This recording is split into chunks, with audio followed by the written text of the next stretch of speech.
बिस्मिल्लाहिर्रहमानिर्रहीम। मैं डॉक्टर फैसल हारून, माहिर अमराज़ शुगर। और आज जनाब हम थोड़ी सी बात करेंगे कि जो हमारे डायबिटिक पेशेंट्स हैं और जो लाइफस्टाइल मॉडिफिकेशन पर होते हैं, ठीक है, और वो जब अपनी जो मील चॉइस है उस पर वो थोड़ा सा जो है ना वो सोच रहे होते हैं, थोड़ा सा सवाल पूछते हैं कि सर जी ये दिया जाए या। तो मैंने थोड़ी सी जो है वो थोड़ा सा इस पर वर्कआउट किया। मैंने कहा कि जनाब जो हमारे यहाँ जो रूटीन की चीज़ें हैं उसमें थोड़ा सा जो है वो मैं एक वाज़े करूँ कि जनाब क्या चीज़ बेहतर है, और थोड़ा सा जो है वो उसको अगर हम दूसरी चीज़ से थोड़ा सा तकाबिल करें तो ये थोड़ा सा बेहतर है। फॉर एग्ज़ाम्पल कि अगर हम सुबह नाश्ते में ऑमलेट लेना चाहिए या हाफ़ फ्राई अंडा लेना चाहिए, तो बहुत सारे लोगों की जो पसंद तो अपनी जगह है, लेकिन कभी वो हाफ़ फ्राई लेते हैं, कभी ऑमलेट, और वो अक्सर पूछते हैं कि इनमें से ज़्यादा बेहतर कौन है। तो शुगर के मरीज़ के हवाले से अगर हाफ़ फ्राई और ऑमलेट दोनों में अगर देखे जाए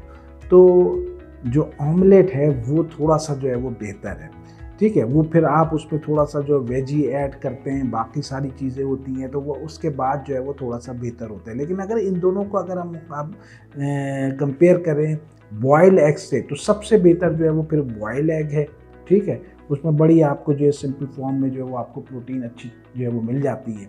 लेकिन अगर आप हाफ़ फ्राई और ऑमलेट पे पूछ रहे हैं तो फिर वहाँ पे ऑमलेट जो है वो हाफ़ फ्राई से जो है वो बेहतर है।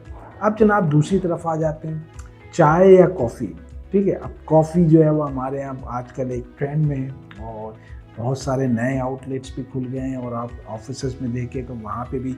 तो वैसे तो अगर आप बग़ैर मिल्क की वाली पूछें तो फिर ब्लैक कॉफ़ी बेहतर है, और अगर चाय में तो ग्रीन टी बेहतर है। लेकिन हम उनको हटा देते हैं बिल्कुल, ठीक है। हम एक नॉर्मल कॉफ़ी जिसमें मिल्क दोनों में और चाय में भी जो दूध वाली होती है वो उसका अगर हम लें तो कॉफ़ी जो है वो बेसिकली जो है वो इंसुलिन सेंसिटिविटी जो है वो ज़्यादा अच्छी जो है वो आपको जो है वो बढ़ाती है एज़ कम्पेयर टू चाय।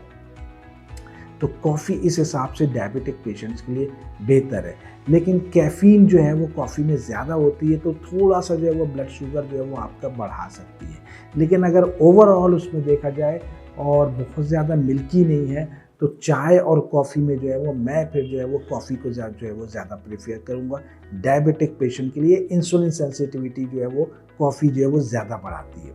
तो ये जनाब दो चीज़ें हो गई आपकी, ठीक है। ऑमलेट लेना है या जनाब आपने जो है वो हाफ़ फ्राई लेना है तो ऑमलेट बेहतर है।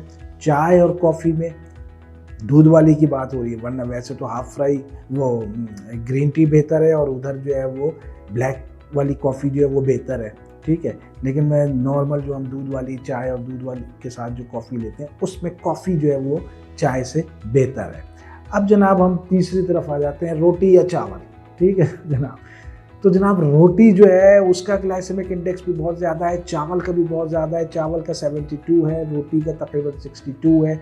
दोनों शुगर बढ़ाती हैं, दोनों तेज़ी से शुगर बढ़ाती हैं, तो दोनों से बेहतर जो है वो तो इज्तनाब करना चाहिए। लेकिन भाई खाना भी है इन दोनों में से, तो दोनों में से बेहतर कौन सी है? तो जनाब रोटी जो है वो ज़्यादा बेहतर है चावल से, ठीक है।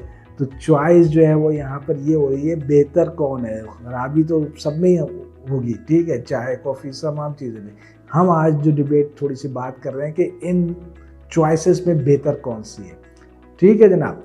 ऑमलेट हाफ़ फ्राई में ऑमलेट बेहतर है, चाय कॉफ़ी में जनाब कॉफ़ी बेहतर है, रोटी चावल में जनाब रोटी बेहतर है। ये बात हो रही है डायबिटिक्स की। और जनाब बीफ और चिकन, तो जनाब चिकन जो है वो थोड़ा जो है वो ज़्यादा बेहतर है। और अगर वो लीन मीट हो, जिसको हम चेस्ट का जो पीस होता है चिकन में, ठीक है, वो बहुत अच्छी प्रोटीन जो है उसमें आपको मिल जाती है, तो वहाँ पे जनाब आपको चिकन जो है वो फिर आपका उसमें बेहतर है। तो ये